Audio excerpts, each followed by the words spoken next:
ഇന്നത്തെ വീഡിയോയിൽ നമ്മൾ കാണാൻ പോകുന്ന അബുദാബിയിലെ ലിവ ഫെസ്റ്റിവലാണ്. ലിവ ഫെസ്റ്റിവൽ 2024 എന്നും 2025 എന്നും പറയാം. ഡിസംബർ 13 മുതൽ ജാനുവരി 4 വരെയാണ് ഈ ഇൻ്റർനാഷണൽ ഫെസ്റ്റിവൽ നടക്കുന്നത്. ഈ ഫെസ്റ്റിവലിനോടനുബന്ധിച്ച് അത്യാവശ്യം കൾച്ചറൽ പ്രോഗ്രാമുകളും ഹോട്ട് എയർ ബലൂണ്, ഒട്ടകത്തിൻ്റെ ഓട്ട മത്സരം, ഇങ്ങനെയുള്ള കുറേയധികം കലാപരിപാടികളും പിന്നെ കുറേ സ്റ്റാളുകൾ കാര്യങ്ങളൊക്കെ ഉണ്ടെങ്കിലും നമ്മൾ പോകുമ്പോൾ ഉള്ള ഒരു എക്സ്പെക്റ്റേഷൻ ആയിരിക്കില്ല ശരിക്കും നമ്മൾ അവിടെ ചെല്ലുമ്പോൾ കാണുന്നത്. എന്തായാലും നമുക്ക് അവിടുത്തെ കാഴ്ചകളൊക്കെ വഴിയെ കണ്ടുവരാം. ദുബായ്, ഷാർജ, അജ്മാൻ ഈ ഏരിയയിൽ നിന്നൊക്കെ പോകുന്നവർക്ക് ഒരു 4.5 മണിക്കൂറാണ് ഗൂഗിൾ മാപ്പിൽ കാണിക്കുന്നതെങ്കിൽ നമ്മളൊരു മിനിമം 6 മണിക്കൂർ കാൽക്കുലേറ്റ് ചെയ്ത് തന്നെ പോകണം. അതും ഈവനിങ് ആണെങ്കിൽ മേ ബി അതൊരു 1 അവർ കൂടി എക്സ്ട്രാ ആവാനും സാധ്യതയുണ്ട്. നമ്മൾ ഈ പോകുന്ന വഴിക്കൊക്കെ കുറേ അധികം ഏരിയകൾ തിരിച്ചിട്ടാണ് ഇവിടുത്തെ ആക്ടിവിറ്റീസ് ഒക്കെ നടക്കുന്നത്.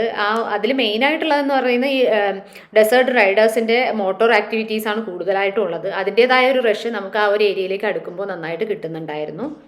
നമ്മൾ ഈ ലിവ ഒയാസിസിൻ്റെ ഏരിയയിലേക്ക് കടന്നു കഴിഞ്ഞാൽ നമുക്കിങ്ങനെ വിശാലമായിട്ടുള്ള മരുഭൂമിയാണ് കാണാനുണ്ടാവുക. അതും ഒരു 100 കിലോമീറ്ററിലധികം ഇങ്ങനെ വ്യാപിച്ച് കിടക്കുന്ന ആ ഒരു മരുഭൂമി ഏരിയയാണ്. അതിൽ തന്നെ ചില മലകൾക്കൊക്കെ 150 മീറ്ററിലധികം ഹൈറ്റ് ഉണ്ടാവും. ഇത്രയും ഹൈറ്റുള്ള ഈ മലകളിലേക്കാണ് ആൾക്കാർ ഈ മോൺസ്റ്റർ ജാമും മോട്ടോർ ബൈക്കും ഒക്കെ റൈഡ് ചെയ്ത് കയറ്റുന്നത്. ഈ ഒരു ഏരിയയിലേക്ക് നമ്മൾ അടുക്കുന്തോറും കൂടുതലും നമ്മൾ കാണുന്നത് ഡെസേർട്ട് ഡ്രൈവിങ്ങിനൊക്കെ യൂസ് ചെയ്യുന്ന ടൈപ്പ് വണ്ടികളാണ്. പിന്നെ ഈ ഒരു ഏരിയയിലേക്ക് വരുന്തോറും അത്യാവശ്യം റഷ് നന്നായിട്ടുണ്ട്. നമുക്ക് വേണമെങ്കിൽ ഇവിടെ നിന്ന് ടെൻറ്റ് വാടകയ്ക്ക് എടുത്തിട്ട് താമസിക്കാം. പിന്നെ ഇല്ലെങ്കിൽ ഇവിടെ തന്നെ കുറേ ഹോട്ടലുകളൊക്കെ ഉണ്ട്, അവിടെയൊക്കെ താമസിക്കാം. പക്ഷേ ഈ ഒരു സമയത്ത് ഹോട്ടൽസിലൊക്കെ അത്യാവശ്യം നല്ല റേറ്റ് തന്നെയാണ്. പിന്നെ നമുക്ക് സ്വന്തമായിട്ട് ടെൻറ്റൊക്കെ ഉണ്ടെങ്കിൽ നമുക്ക് ടോയ്ലറ്റ് ഫെസിലിറ്റി ഉള്ള ഏരിയാസ് ഒക്കെ ഉണ്ട്. അവിടെ നോക്കിയിട്ട് നമുക്ക് ഇഷ്ടപ്പെട്ട സ്ഥലത്ത് ഒരുവിധം എല്ലായിടത്തും നമ്മൾ ആ ഒരു മണലിൽ തന്നെയാണ് ടെൻറ്റൊക്കെ സെറ്റ് ചെയ്തിട്ടുണ്ടായിരുന്നത്. അപ്പോൾ അങ്ങനെയുള്ള ഏരിയ തന്നെയാണ് കിട്ടാറുള്ളത്. നമ്മൾ അജ്മാന്, ദുബായ്, ഷാർജ ഇങ്ങനെ 3 നിന്നായിട്ട് 4 ഫാമിലിയാണ് പ്ലാൻ ചെയ്ത് വന്നിട്ടുണ്ടായിരുന്നത്. അപ്പോൾ 3 ഫാമിലിയും ഓൾറെഡി എത്തിയത് കാരണം നമുക്ക് ടെൻറ്റൊക്കെ സെറ്റ് ചെയ്യാനുള്ള സ്ഥലമൊക്കെ അവർ ഓൾറെഡി കണ്ടുപിടിച്ചിട്ട് ആ ഒരു ലൊക്കേഷൻ നമുക്ക് അയച്ചു തരാണ് ഉണ്ടായത്. അപ്പോൾ അതനുസരിച്ചിട്ടാണ് നമ്മൾ പോയിക്കൊണ്ടിരിക്കുന്നത്. ഇവിടെ റൈഡേഴ്സിൻ്റെ കോമ്പറ്റീഷൻ നടക്കുന്ന ഒരു ഏരിയ ഉണ്ട്. പിന്നെ ഈ ലെഫ്റ്റ് സൈഡിൽ കാണുന്ന ഏരിയയിൽ ആർക്ക് വേണമെങ്കിലും നമുക്ക് പോയിട്ട് ഇങ്ങനെ മുകളിലേക്ക് റൈഡ് ചെയ്യാവുന്നതാണ്. അപ്പം ഈ ഒരു ഏരിയയൊക്കെ കഴിഞ്ഞിട്ടുള്ള സ്ഥലത്താണ് നമ്മൾ ക്യാമ്പിങ്ങിനുള്ള ലൊക്കേഷൻ കണ്ടുപിടിച്ചിട്ടുണ്ടായിരുന്നത്. അപ്പോൾ ടോയ്ലറ്റ് ഫെസിലിറ്റി നോക്കിയിട്ടായിരുന്നു അവിടെ ചൂസ് ചെയ്തിട്ടുണ്ടായിരുന്നത്.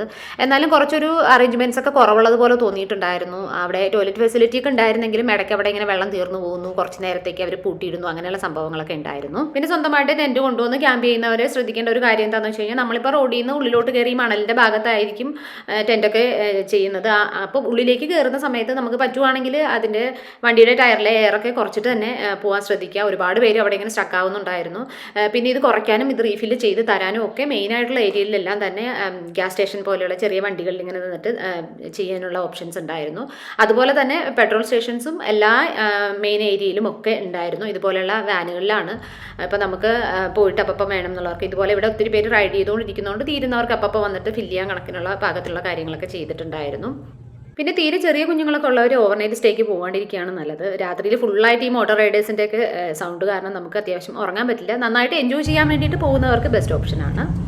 എക്സ്പീരിയൻസ് ഓടിച്ചിട്ട് അടിപൊളി കേട്ടോ. സംഭവം ഭയങ്കര എന്താ പറയാ, ഒരു പ്രത്യേക വൈബാണ്. നമ്മൾ ലിവ ഫെസ്റ്റിവൽ ആദ്യമായിട്ട് വരുവാണ്. ജാനുവരി 4 വരെയാണുള്ളത്. ഈ വണ്ടി പ്രാന്തര്, ഡെസേർട്ട് റൈഡേഴ്സ് പ്രാന്തർ ഇങ്ങനെയുള്ളവർക്കൊക്കെ ബെസ്റ്റ് ഓപ്ഷനാണ്. പിന്നെ സ്വന്തമായിട്ട് കുക്ക് ചെയ്യാൻ പ്ലാനൊക്കെ ഉള്ളവർ അത്യാവശ്യം ചീത്തയാവാത്ത സാധനങ്ങളൊക്കെ പുറത്തുനിന്ന് മേടിച്ചിട്ട് പോകുന്നതാണ് നല്ലത്. പിന്നെ നമ്മൾ ഒരിടത്തൊന്ന് സെറ്റായി കഴിഞ്ഞിട്ട് പിന്നെ പുറത്തേക്ക് ഇറങ്ങിയിട്ട് മേടിക്കുക എന്ന് പറയുന്നത്, ഒന്നാമത് റോഡിലെല്ലാം അത്യാവശ്യം നല്ല ബ്ലോക്ക് ഉണ്ടായിരുന്നു. പിന്നെ അതുമല്ല നമുക്കിപ്പം റേറ്റിലും അത്യാവശ്യം നല്ല വ്യത്യാസം ഉണ്ടായിരുന്നു. പിന്നെ വളരെ ഇമ്പോർട്ടൻ്റ് ആയിട്ടുള്ള കാര്യം എന്താണെന്ന് വെച്ച് കഴിഞ്ഞാൽ ഇപ്പോൾ നമ്മളിപ്പോൾ ടെൻറ്റിട്ടിരിക്കുന്നിടത്താണെങ്കിലും അല്ലെങ്കിലും ഒക്കെ ഈ റൈഡേഴ്സൊക്കെ മണലിന്മേൽ കൂടിയാണ് ഓടിക്കുന്നത്. പെട്ടെന്ന് കൺട്രോൾ പോവാം, അതുപോലെ അപകടങ്ങൾ ഉണ്ടാകാം, അങ്ങനെയൊക്കെയുള്ള അത്യാവശ്യം നല്ല റിസ്ക് ഉണ്ടായിരുന്നു. ഈ ഒരു ഭാഗത്തായിട്ടാണ് മെയിനായിട്ടുള്ള ആക്ടിവിറ്റീസ് ഒക്കെ നടക്കുന്നത്. പിന്നെ എല്ലാ സാധനങ്ങളും അവിടെ അവൈലബിൾ ആണ്. ഈവൻ നമ്മുടെ വണ്ടിക്ക് എന്തെങ്കിലും കംപ്ലയിൻ്റ് ഒക്കെ വന്നു കഴിഞ്ഞാൽ റിപ്പയർ ചെയ്യാനുള്ള ഷോപ്പുകളും അതുപോലെ ടെൻറ്റ്, പിന്നെ ഫുഡ് ഐറ്റംസ് എന്ത് വേണമെങ്കിലും നമുക്ക് വാങ്ങാനുള്ള സ്റ്റോളുകളുണ്ട്. പക്ഷേ നമുക്ക് അങ്ങോട്ടും ഇങ്ങോട്ടും ഒന്ന് പോയി വരൽ ഒരു ഇച്ചിരി ബുദ്ധിമുട്ടായിട്ട് തോന്നിയിട്ടുണ്ടായിരുന്നു. പിന്നെ നല്ല എക്സ്പേർട്ടുകളൊക്കെ കൂടെ ഉണ്ടെങ്കിൽ ഇപ്പം സാൻഡിലൂക്കയുടെയൊക്കെ ഡ്രൈവ് ചെയ്യുന്നവർ കൂടെ ഉണ്ടെങ്കിൽ പ്രശ്നമില്ല. നമ്മളോടൊപ്പം ഉണ്ടായിരുന്ന ഒരാൾ അത്യാവശ്യം എക്സ്പേർട്ടാണ്. അപ്പോൾ പുള്ളി ഉള്ളത് കാരണം നമുക്കതൊരു ബുദ്ധിമുട്ടായി തോന്നിയില്ല. പക്ഷേ ഇൻ ജനറലി അതൊരു ബുദ്ധിമുട്ടാണ് എന്ന് തോന്നിയിട്ടുണ്ടായിരുന്നു.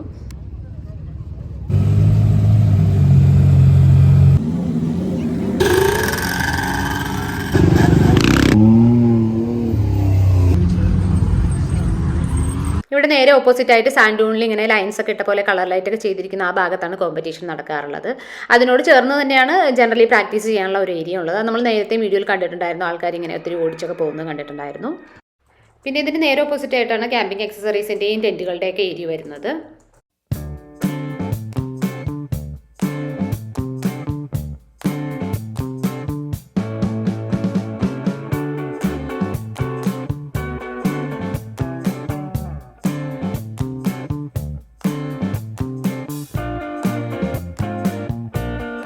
പിന്നെ ഒട്ടക സവാരി, LED ഷോ അങ്ങനെയുള്ള എൻ്റർടൈൻമെൻറ്റും ഒക്കെ ഈ ഒരു ഏരിയയിൽ തന്നെയാണുള്ളത്.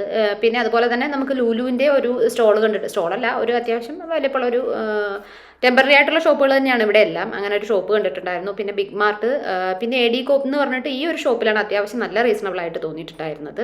ഇവിടെ മെയിനായിട്ട് വിസിറ്റ് ചെയ്യുന്നതിൽ കൂടുതലും ഈ ഡെസേർട്ട് ഡ്രൈവിനോട് ക്രൈസുള്ള ആൾക്കാരാണ്. അപ്പോൾ ഈ ഒരു ഏരിയയിൽ അതിൻ്റേതായ ഒരു തിരക്ക് കാണുന്നുണ്ട്. നമുക്ക് ഇതിൻ്റെ വ്യൂ ഒക്കെ ഒന്ന് അടുത്ത് പോയിട്ട് കണ്ടിട്ട് വരാം. ഇവിടുത്തെ ഈ പാർക്കിംഗ് ഏരിയ കഴിഞ്ഞ് ഉള്ളിലേക്ക് ചെല്ലുമ്പോൾ ബാരിക്കേഡൊക്കെ വെച്ചിട്ട് ആൾക്കാർക്ക് നിന്ന് കാണാനുള്ള കുറച്ച് ഏരിയ ഒക്കെ ഇങ്ങനെ വിട്ടിട്ടുണ്ട്.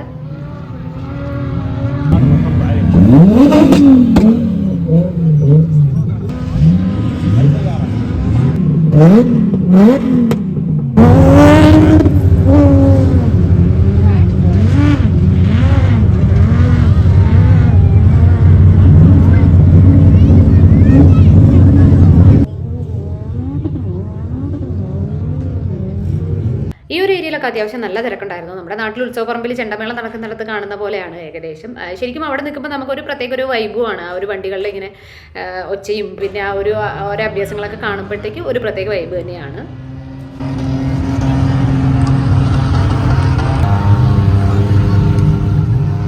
ഒമ്പത് മണിയായപ്പോഴേക്കും ഒരു അടിപൊളി ഫയർ വർക്ക്സും ഉണ്ടായിരുന്നു. അത് പിന്നെ എവിടെ നിന്നാലും കാണാം. ആ ഒരു റൈഡിംഗ് ഒക്കെ നടക്കുന്ന ആ ഒരു കുന്നിൻ്റെ പുറത്ത് വെച്ചിട്ടായിരുന്നു ഈ സംഭവമൊക്കെ നടന്നിട്ടുണ്ടായിരുന്നത്. അപ്പോൾ നമ്മൾ അത്യാവശ്യം ബാർബിക്യൂ കാര്യങ്ങളൊക്കെ ഒന്ന് സെറ്റാക്കിയിട്ട് നമ്മുടെ കൂടെ ഒരു മാസ്റ്റർ ഉള്ളതുകൊണ്ട് നമ്മൾ ഒരു ട്രിപ്പ് ആ ഒരു കുന്നിൻ്റെ മുകളിലേക്ക് ഒരു ഡ്രൈവ് പോയിട്ടുണ്ടായിരുന്നു.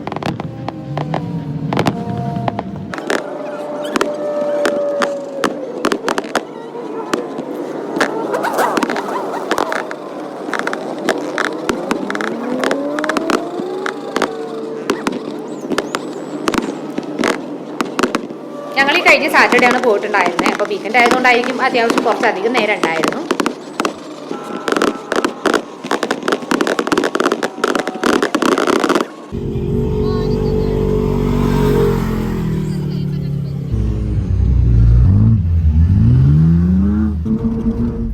രാത്രിയിൽ ഏകദേശം വെളുക്കുന്നത് വരെയും അത്യാവശ്യം വണ്ടികളുടെ സൗണ്ടൊക്കെ ഉള്ളത് കാരണം നമുക്ക് മര്യാദയ്ക്ക് ഉറങ്ങാനൊന്നും പറ്റില്ല. അപ്പോൾ രാത്രിയിലൊക്കെ മൊത്തത്തിലൊരു എൻജോയ് ചെയ്യാൻ പാർട്ടി പോലെ എന്തെങ്കിലുമൊക്കെ പ്ലാൻ ചെയ്ത് വരുന്നവർക്ക് ഓക്കെയാണ്. പിന്നെ തീരെ ചെറിയ കുട്ടികളായിട്ടൊക്കെ വരുന്നവർക്ക് നല്ല ബുദ്ധിമുട്ടായിരിക്കും.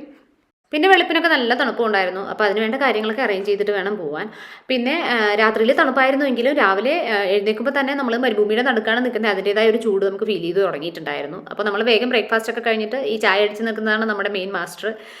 അപ്പോൾ പുള്ളിയോടൊപ്പം ഒന്നുകൂടി ഒരു റൈഡൊക്കെ ചെയ്തിട്ട് ഞങ്ങളും തിരിച്ചു പോകാനുള്ള പ്ലാനിലാണ്.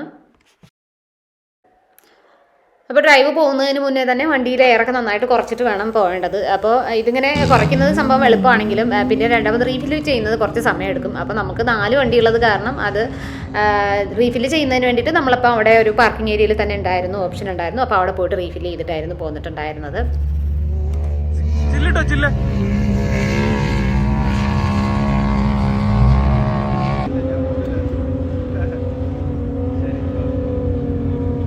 പിന്നെ തിരിച്ചു വരുന്ന വഴിക്ക് നമുക്ക് ഫോട്ടോ എടുക്കാൻ പറ്റിയ കുറച്ച് സ്ഥലങ്ങളൊക്കെ ഉണ്ടായിരുന്നു. അവിടേക്ക് ഒന്ന് നിർത്തി ഫോട്ടോ ഒക്കെ എടുത്തിട്ടായിരുന്നു നമ്മൾ വന്നിട്ടുണ്ടായിരുന്നത്.